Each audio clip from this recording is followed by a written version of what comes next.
on indique au trésor public les entreprises qui ont été choisies. Et les entreprises engagent le travail. L'État paye après service. Lorsque les entreprises terminent le travail, signalent ça au ministère. Le ministère envoie des personnes habilitées qui viennent sur place en rapport avec les responsables au niveau départemental et régional. Dans le cadre du sport, c'est le responsable, l'inspecteur régional des sports, le préfet de Bignona, qui forme avec l'entrepreneur et la direction des infrastructures du ministère des Sports, le comité qui reçoit les travaux lorsqu'ils sont terminés. Quand ils constatent, il y a trois possibilités: soit c'est pas fait, ils ne font pas de PV, soit c'est fait, c'est pas bien fait, ils constatent, ils font un PV de réception avec des réserves, soit c'est fait et c'est très bien fait, ils font un PV de réception sans réserve. Si c'est le cas, l'entrepreneur prend ses PV avec le contrat qu'il a signé pour aller au trésor récupérer les fonds qui étaient positionnés pour lui. Donc je dis que j'ai été étonné, surpris d'apprendre qu'à Bignona, ces procès-verbaux ont été élaborés. Quand j'ai demandé à la personne qui m'a informé, qui est un ancien collaborateur que je dirais au ministère, avec qui j'ai de bons rapports, qui m'a envoyé les documents sous prix confidentiel. Quand j'ai reçu les 10 documents élaborés et signés au mois de novembre 2010, soit 4 mois après mon départ du ministère des Sports, ma surprise sera aussi grande que ma colère. Et il est dit dans ces procès-verbaux que les deux entreprises avaient effectué les travaux conformément à ce qui a été retenu, alors que dans la réalité, rien n'a été fait. Rien n'a été fait depuis mon départ. Et pour la clarté de notre rencontre d'aujourd'hui, on s'est organisé pour que chacun, en dehors des journalistes, chaque participant puisse disposer et du texte liminaire que je suis en train de dire et de toutes les pièces justificatives qui l'accompagnent.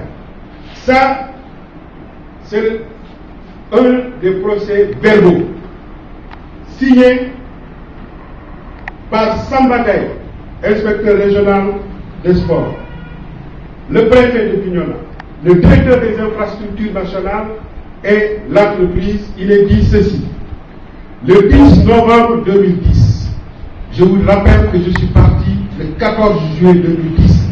Je ne pouvais avoir aucune responsabilité dans les procès-verbaux signés le 10 novembre 2010, 4 mois après mon départ. Il est dit: le 10 novembre 2010, s'est réunie la commission de réception des travaux de réhabilitation du stade de Bignona. La commission est ainsi composée: M.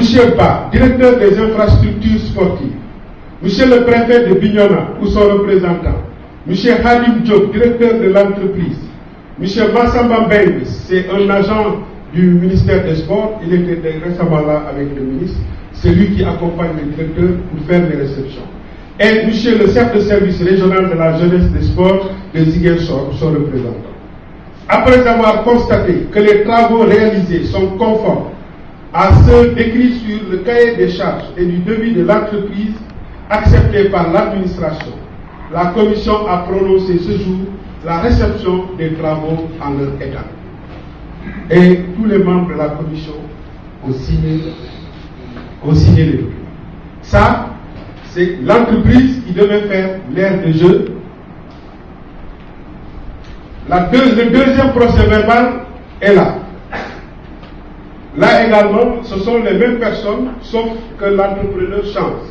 Là-bas, c'était un certain, l'entrepreneur c'était un certain M. Hadim Diop. Ici, l'entrepreneur s'appelle Abdoulaye Silla. Il est dit ceci. Ça, ce procès verbal a été signé le 19 novembre 2010. encore une fois, au mois de novembre. Le 19 novembre 2010, s'est réunie la commission de réception des travaux de réalisation de l'éclairage sportif du stade de Bignona. La commission est ainsi composée. M. Momodou Ba, directeur des infrastructures sportives, le préfet de Bignona ou son représentant, M. Abdoulaye Silla, directeur de SLC, c'est l'entreprise, M.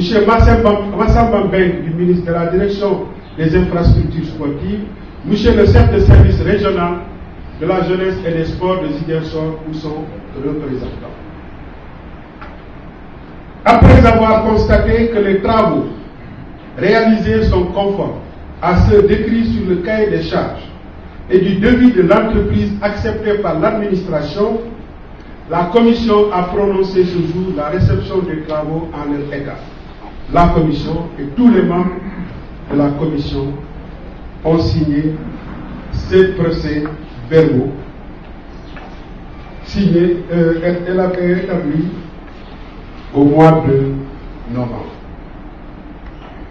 Interpellé par mes soins, le ministre Faustin Diatta, qui m'a succédé au sport, a déclaré n'être pas au courant de PV de réception, mais qu'il allait faire une visite surprise à Bignona pour vérifier.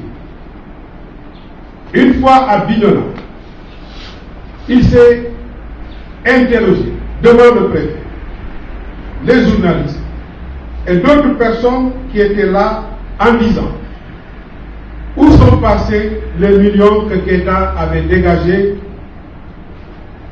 où sont passés les millions qui ont été dégagés par le ministre Keita pour la poursuite des travaux de ce stade qui est toujours en friche. Si lui a dit avoir fait cette interrogation pour interpeller ceux qui ont en charge l'exécution et la supervision des travaux, certains qui étaient là, sur place, ont malheureusement dit que Faustin m'interpellait moi. Et j'ai été informé d'ailleurs que le préfet qui était avec lui et qui fait partie des signataires des PV avait demandé à certains journalistes de ne pas diffuser ces propos du ministre qui auraient fait une erreur de communication. Certains journalistes n'ont pas obtempéré et ont relayé les propos du ministre. Certains qui avaient couvert et qui ont fait le relais, certains journalistes sont là, ils pourront dire oui ou non si cette tentative avait été essayée. Pour ma part, je lui dirais tout simplement que si je n'avais pas passé, si je n'avais pas laissé dans les caisses du Trésor national les montants nécessaires pour les travaux du stade de Bignona, alors pourquoi des procès-verbaux établis 4 mois après mon départ? Si je n'avais pas laissé dans les caisses du Trésor public, comment et d'où sont venus les montants que les entrepreneurs ont perçus sur la base de l'élaboration de ces PV, quand on sait que entre mon départ et le mois de novembre, il n'y a pas eu de vote de nouveau PV. La vérité, c'est que après mon départ, effectivement, les gens ont voulu, pour des raisons qui ne sont propres, sortir les montants et ont établi des procès-verbaux à cet effet. Donc, la seule vérité, c'est que les entreprises ont bénéficié de la complicité des agents de hauts fonctionnaires de l'État pour retirer du trésor public l'argent destiné aux travaux du stade de Goudron. C'est ça la vérité et l'unique vérité.